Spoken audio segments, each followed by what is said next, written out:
de pagar esses 5%. Isso está bem claro na legislação e até, na verdade, o que está sendo feito agora no projeto de lei é a importação de um mecanismo que já existe na FIFA para transferências internacionais. Ou seja, o pagamento desses 5% já existe hoje em dia no regulamento da FIFA, só que ele só vale para transferências internacionais. Hoje, a ideia do projeto de lei é que essa normativa da FIFA, que tem validade para transferências internacionais, valha também para transferências nacionais. Ou seja, naquela transferência aqui no Brasil, de um clube brasileiro para outro clube brasileiro, o clube que adquiriu o atleta vai pagar 5% para todos aqueles clubes que participaram da formação do atleta. Pois é, o projeto original do governo previa uma indenização de até 100 vezes o custo que o clube formador teve para formar o atleta. Era uma indenização menor, né? A gente precisa também dividir essas duas indenizações, né? O mecanismo de solidariedade, que é esse 5%, não se confunde com essa indenização pelo rompimento do contrato, né? Eles coexistem no ordenamento jurídico sem problema nenhum. A indenização hoje, né, a cláusula penal, ela pode ser estipulada em até 100 vezes o valor da remuneração anual do atleta, né? Esse valor vai ser, pelo projeto de lei, um pouco aumentado, né? E, em contrapartida, se o clube manda o atleta embora ou se o clube fica inadimplente por 3 meses ou mais, que aí cai no artigo 31 da Lei Pelé, né, o atleta fica livre para ir para onde quiser. E pela redação atual da Lei Pelé, ele poderia exigir o 479 da CLT, que é metade do que ele teria direito até o final do contrato. Como todo e qualquer contrato por prazo determinado em todas as áreas de atividade. O PL está alterando um pouco isso e está colocando o seguinte, está favorecendo o atleta nesse ponto, concordo com o deputado que ainda há uma desproporção de valores, e depois a gente pode aprofundar nesse debate, mas eu acredito que essa proporção até tem uma razão de ser, né? Não só pelo investimento, como pelo prejuízo, ou seja, o prejuízo máximo que um atleta vai ter se for mandado embora é o que ele receberia de salário até o final do contrato, que é o que o PL hoje estipula como mínimo. Então, pela redação atual da lei, o atleta que for mandado embora só recebe metade do que receberia até o final do contrato. Pelo PL, ele, se for mandado embora, já vai receber a íntegra do que receberia no contrato de trabalho, podendo essa indenização ser estipulada em até 400 vezes a remuneração mensal do atleta. Só precisa lembrar que se quem pagava essa indenização, quem seria responsável era o clube que contratava o atleta. Vai continuar sendo. A partir de agora, o atleta, no projeto de lei, o atleta pagaria também se o clube não pagasse. Isso, o devedor, hoje em dia, pela redação atual da Lei Pelé, o devedor legal dessa obrigação é o atleta. É que a prática mostra que quem paga é o clube que leva, né? Isso é evidente, o clube, até porque é muito difícil um atleta sair pagando a cláusula penal.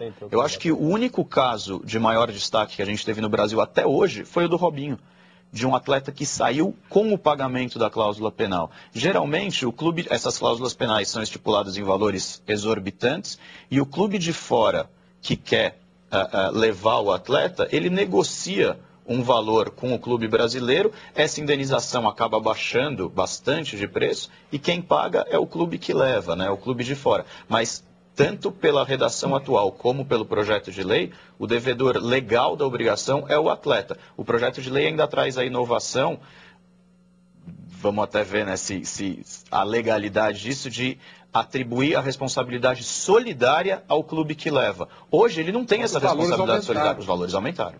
Agora, eu queria ouvir, Adrianinho, para qualquer contrato, aí no caso não só o primeiro contrato e não só com o clube formador, mas qualquer contrato, se o jogador ele romper, ele tem que pagar uma indenização de até 2.000 vezes o valor do salário.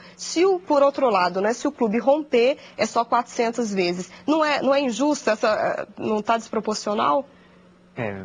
Olhando assim parece, né? Mas assim, no meu contrato pelo menos, existe um valor estipulado. Então, eu quero sair, eu pago esse valor e posso ir embora.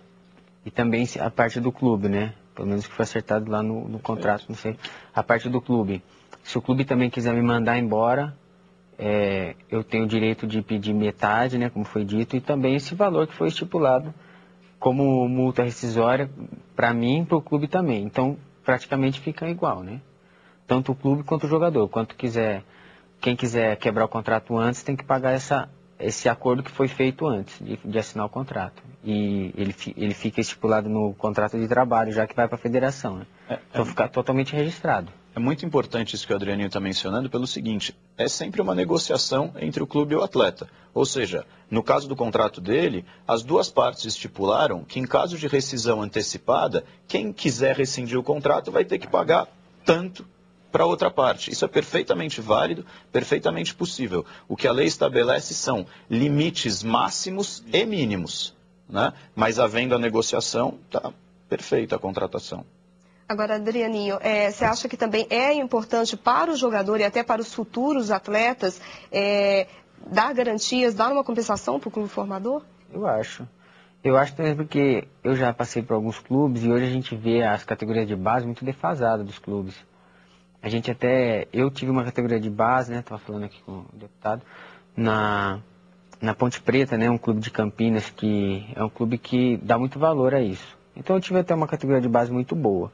Mas hoje em dia você encontra jogadores chegando no profissional para jogar com a gente com muitas deficiências, que acabaram não passando praticamente pela faculdade que todo mundo faz, né? No futebol é a categoria de base, para você chegar no profissional e estar com todas as qualidades ali prontas para que você possa fazer o melhor, né? E a gente vê hoje jogadores com muito defeito ainda, assim, pela deficiência da categoria de base, que tem muitos clubes hoje em dia. E isso eu vejo pelo pouco apoio que tem, pouco dinheiro que tem. Muitos clubes às vezes têm problema até no profissional, quanto mais na categoria de base para sustentar os garotos, né, que ainda não dão lucro. Agora, deputado Marcelo Guimarães, por outro lado também o clube formador ele precisa cumprir algumas exigências, né?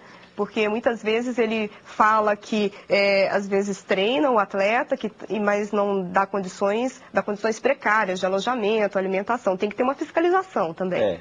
E o projeto trata nesse sentido. O importante, como a Adrianinho estava colocando, que os clubes formadores no Brasil tenham consciência de que não é apenas fundamental cuidar do jogador, da parte técnica, dos fundamentos do futebol em si, do aprimorar o cabeceio, aprimorar o chute, enfim, aprimorar a parte técnica e física, mas principalmente aprimorar a parte cultural, a formação do jogador enquanto pessoa.